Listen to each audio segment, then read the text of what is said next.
Welcome class 8. Today we will learn about moment of force. We have already learned that if a body is applied by a force and that force will have its line of action through the body in this way, and if there is a point which is the pivot point, then the force applied will produce the rotation of the body.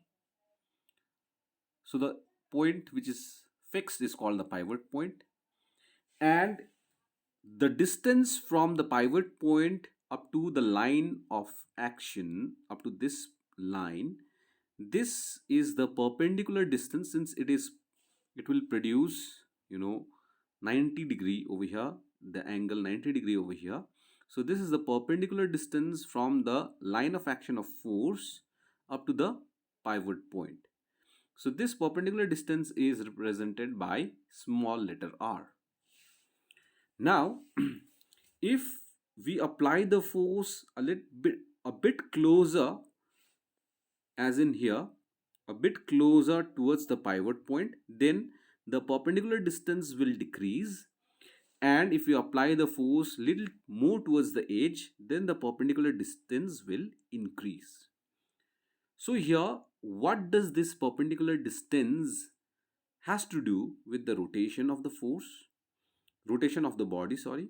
So more the perpendicular distance is there, then with very less amount of force we can get the equivalent amount of rotational force. So the rotational force, or let's say the moment of force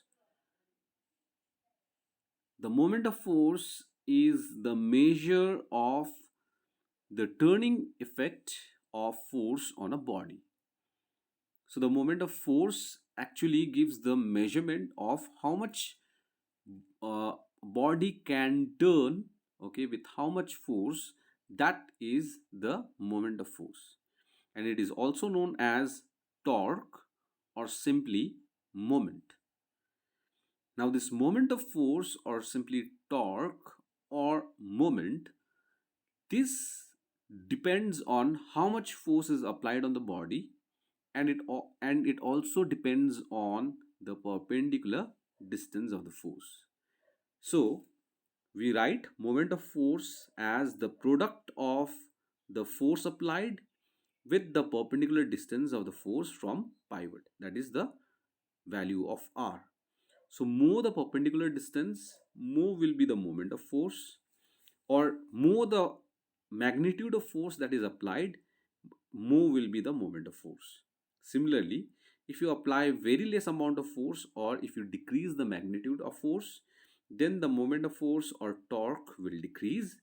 Or if you decrease the perpendicular distance of force from the pivot point, then again the moment of force or torque is decreased. Let's try to understand it with the help of a figure. So here let's say there is a body which has the axis of rotation over here. That means this point is the pivot point, and if the force is applied out here, so that the line of action becomes, the line of action crosses the pivot point, or is directly it lies on top of the pivot point, then here the perpendicular distance, that is the line of action, the distance between the line of action and the pivot point becomes 0. So here the perpendicular distance is equal to 0. Now since we have learned that moment of force m is equal to the force multiplied with r, here r, the perpendicular distance, is equal to 0. So f multiplied with 0 will give us 0. This means that when a force is applied on the line of action, if it lies on the pivot point, or if we apply the force on the pivot point itself, then it won't be able to produce any rotation, or it won't be able to produce any torque in the given body. And in the next case, if we simply shift our force towards the edge of the body, let's say out here, okay, and here is the pivot point, then here the value of r will increase. That means the perpendicular distance is increasing. So when the perpendicular distance increases and we are applying the force more towards the edge, then in this case, as we know that moment of force is equal to force into perpendicular distance. So here the rotation can be obtained by virtue of this force and the perpendicular distance.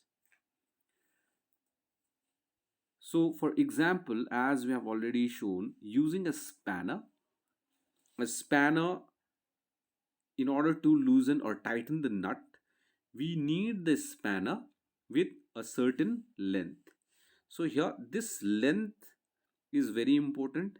Longer the length of the spanner, more effectively the nut can be tightened or loosened by a very less amount of force. So this length of the spanner is also called as moment arm.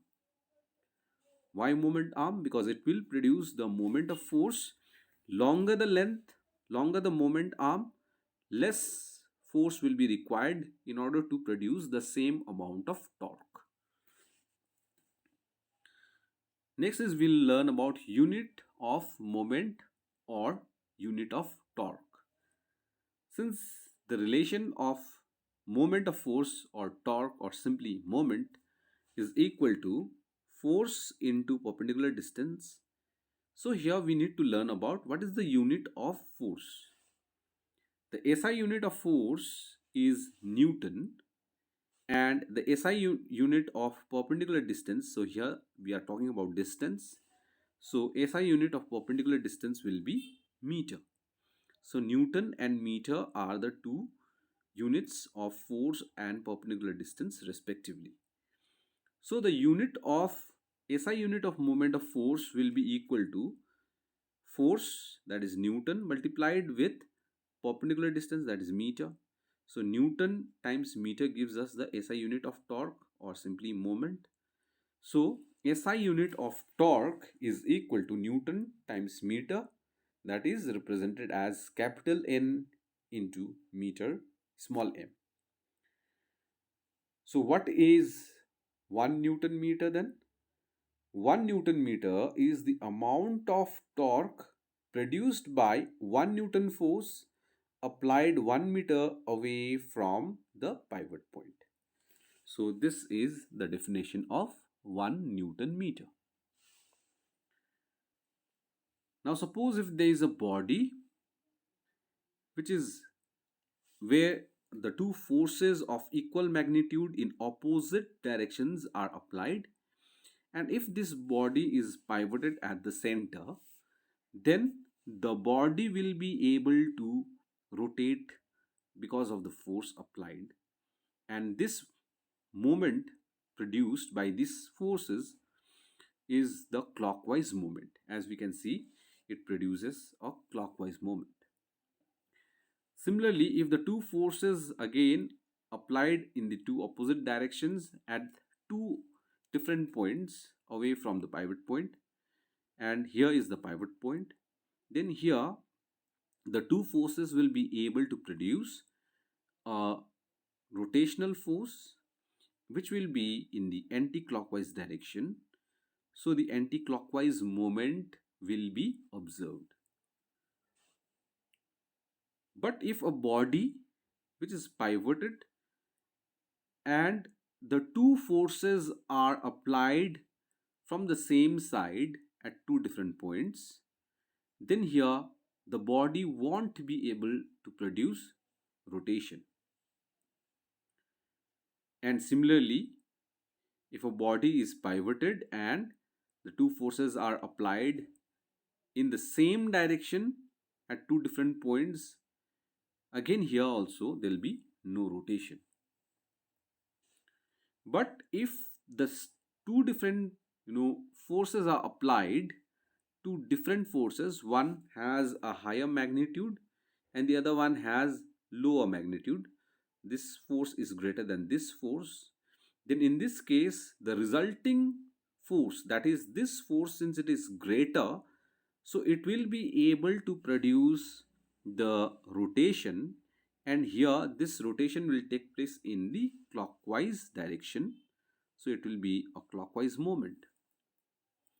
Similarly, again a body which is pivoted and the two different forces are larger and the smaller forces are applied, then again the resultant force will be able to produce the anti-clockwise moment. Now, as discussed earlier, if there is no rotation in this case or in this case, then we say, since the two forces are applied, even though the body does not rotate, even after the application of two forces, then we say this body is under rotational equilibrium. So, for the rotational equilibrium, we say that the sum of anti-clockwise moments is equal to the sum of clockwise moments. Anti-clockwise moments, it is balanced by clockwise moments, that's why it is in rotational equilibrium. So when the body is in anti-clockwise moment, then it is taken as positive, and if the body is in clockwise moment, then it is taken as negative.